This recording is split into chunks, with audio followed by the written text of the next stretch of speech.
hoy, ahorita, todo el mundo toma la decisión y frenamos todas las emisiones en este instante. El efecto ya viene acumulado, las emisiones se siguen incrementando. Entonces, si nosotros ahora tomamos decisiones ahora, los efectos se van a ver por allá proyectados en el futuro. Fue lo que pasó con el protocolo de Montreal con la capa de ozono. Ese fue un cuento de éxito, ahí tenemos un gran éxito, pero es un proceso. La madre naturaleza no es que el hombre diga, ay, ya capté y que cambie, no. Entonces, estamos viendo que aunque lo solucionáramos ahorita, seguimos abocados a una trayectoria preocupante y no lo estamos solucionando.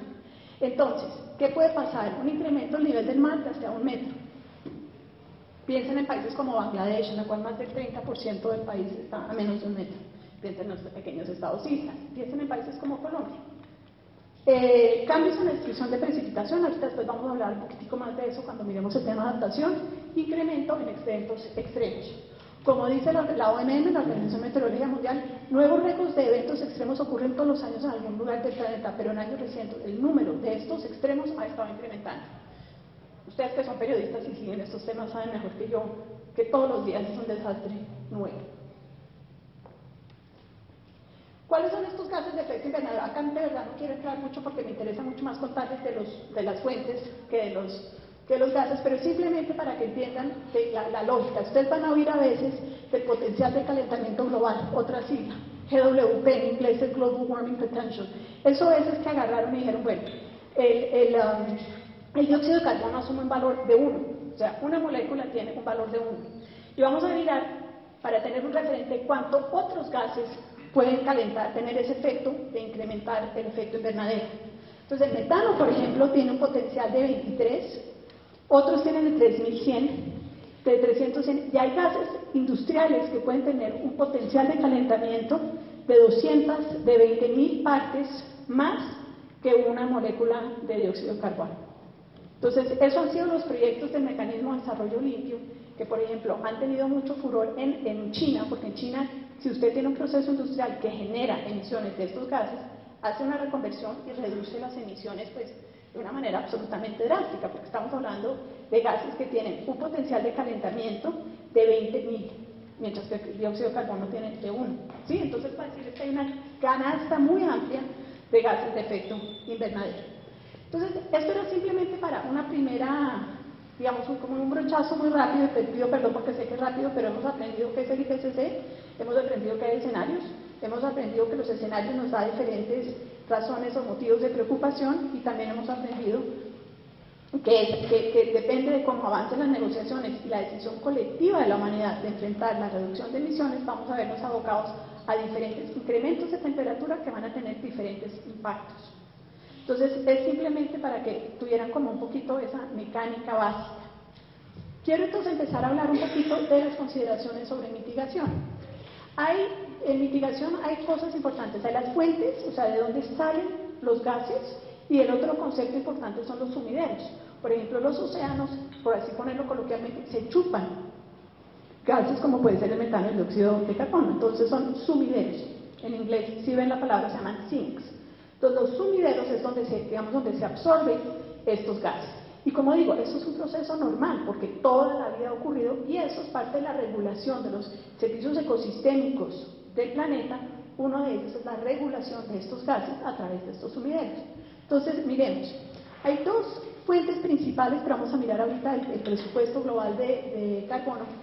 Uno que es muy importante es, obviamente, los combustibles fósiles, eso todo el mundo lo sabe. Pero igual de importante, o muy importante también, es el cambio en el uso del suelo, la deforestación, por varias razones.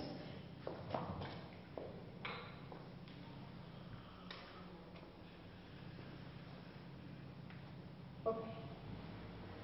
Entonces, estos son los sumideros. Entonces, ¿qué pasa? Miren que la biota terrestre es un gran sumidero de carbono, y miren lo que son los suelos. Ahora, los suelos todavía no están ni bien cuantificados, pero el suelo contiene una cantidad importante de metano, de dióxido de carbono, de nitrógeno, de otros gases que se liberan cuando hay, por ejemplo, malas prácticas ¿cómo se llama? No, también, pero no cuando uno va a sembrar arco y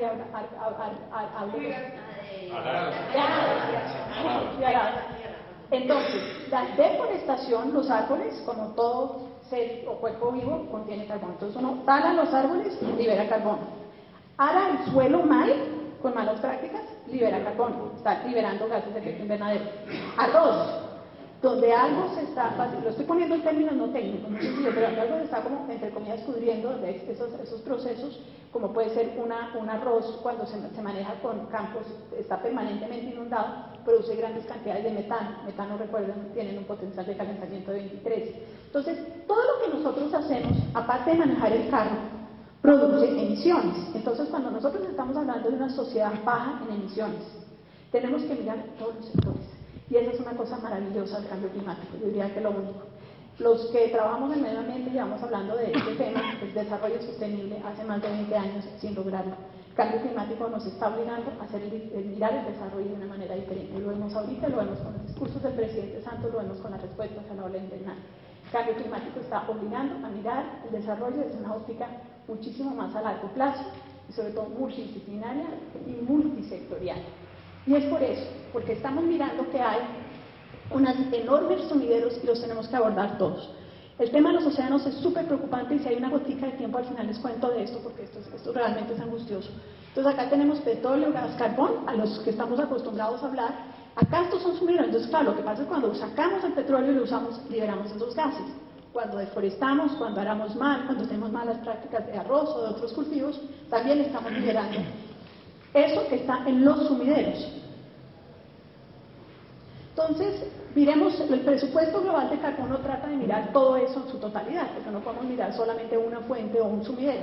Entonces, las fuentes principales, estamos hablando, es consumo de combustibles fósiles, producción de cemento, cambio del uso de los suelos, sobre todo en los trópicos, y los sumideros, que acá es importante, es que estamos mirando que la atmósfera es un importante sumidero, los océanos juegan un papel decisivo y hay una preocupación que pasa cuando se saturan los océanos, eso tampoco lo sabemos, los bosques, y es una cosa importante que hay una parte de ese presupuesto global de carbono que los científicos no han logrado descifrar dónde está.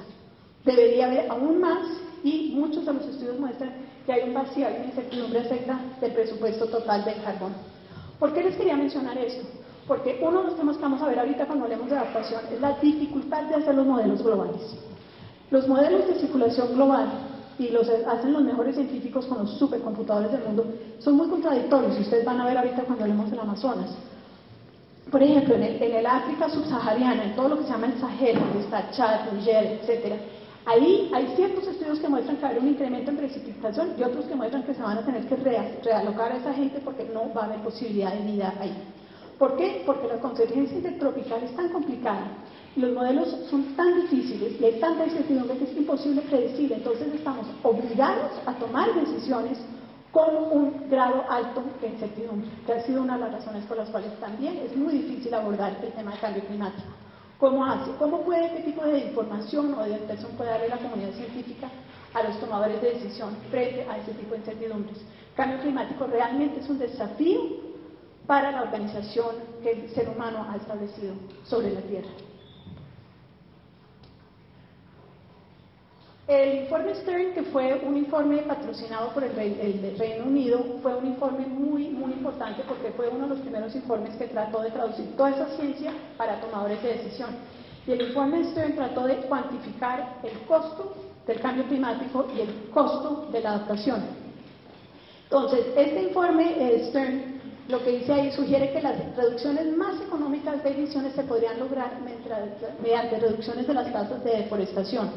Y uno de los grandes logros que vamos a ver ahora en Cancún, en la última COP de cambio climático, fue que finalmente el tema de bosques se incluyó en las negociaciones, que no se había logrado antes. Ese fue uno de los grandes logros.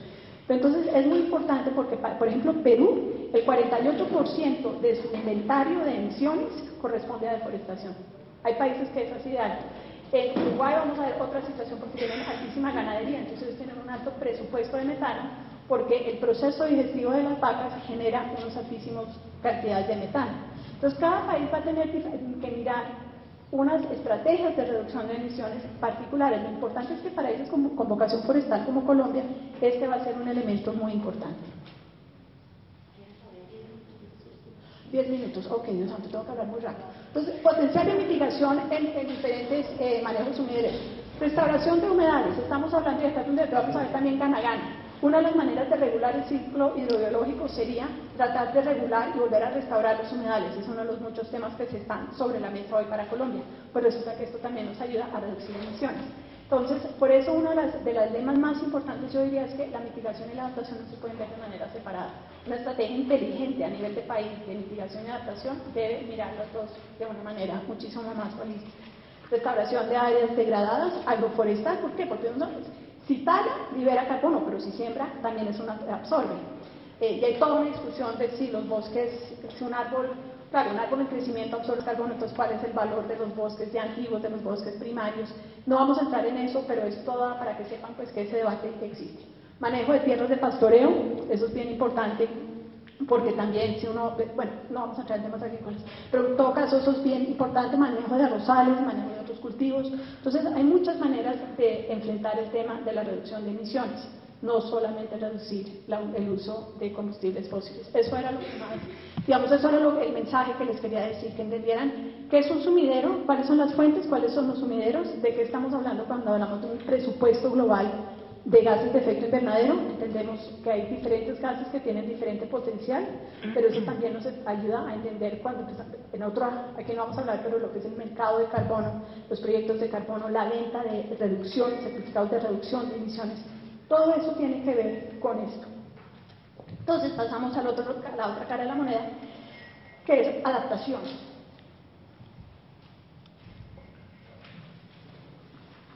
Los impactos del cambio climático no hay escapatoria. Entonces, por eso es que yo digo que esto obliga a mirar y hacer el desarrollo de una manera diferente. En salud, los vectores de la salud, por ejemplo, van cambiando. Entonces, en una área donde la malaria estaba circunscrita a esta región, pues resulta que como hay cambio de temperaturas y están migrando los ecosistemas, los vectores de enfermedad también empiezan a migrar. Empiezan a haber plagas agrícolas donde no las había antes, con un enorme costo, plagas que están afectando los recursos forestales. Entonces, tanto la salud humana como la salud de los ecosistemas se ve profundamente afectada. Además, como nosotros como seres humanos hemos tenido un muy mal manejo de los ecosistemas, la mayor parte de los ecosistemas están degradados y tienen menos capacidad, de otro término que es importante conocer, resiliencia. O sea, la capacidad de responder, ajustarse, adaptarse a los cambios sin perder los perfiles, la arquitectura y las características esenciales de un ecosistema o de un sistema. La infraestructura, bueno, las carreteras, mejor dicho, ustedes que todos los días están cubriendo el país, ni para qué les hablo de infraestructura. Agricultura y seguridad alimentaria, lo estamos viendo en el país. También lo vemos en el otro extremo, ¿no? Las sequías. En este momento, en lo que se llama el corredor seco en Centroamérica, el año pasado hubo gente que se estaba muriendo de hambre, comunidades enteras muriéndose de hambre porque no hay agua, se secaron, se perdieron los cultivos. Entonces, en nuestra región hay gente muriéndose de hambre y acá estamos inundados. Esa es la realidad de la agricultura y la seguridad alimentaria. Impactos forestales, lo que les digo, pues aparte de las pestes que están afectando algunos recursos forestales en diferentes partes del mundo, otra preocupación enorme son los incendios. Se ve un incremento dramático de incendios a nivel, y ustedes recordarán, por ejemplo, en Europa, en Rusia, el año pasado, los incendios que hubo, que amenazaron Moscú, etcétera, que arrasaron millones de hectáreas. Eso también es la moneda del cambio climático. Recursos hídricos, Colombia es un buen ejemplo, pero también lo miramos para el otro lado. ¿Qué pasa, por ejemplo, con los glaciares? Hay partes del altiplano bolivariano donde ya va a ser necesario dentro de unos años, y no mucho, lo que les digo es todos los estoy hablando es un par de décadas, van a tener que reaccionar la población porque no va a haber posibilidad de vida allá, no va a haber agua, porque los glaciares se van a derretir en ciertos lugares.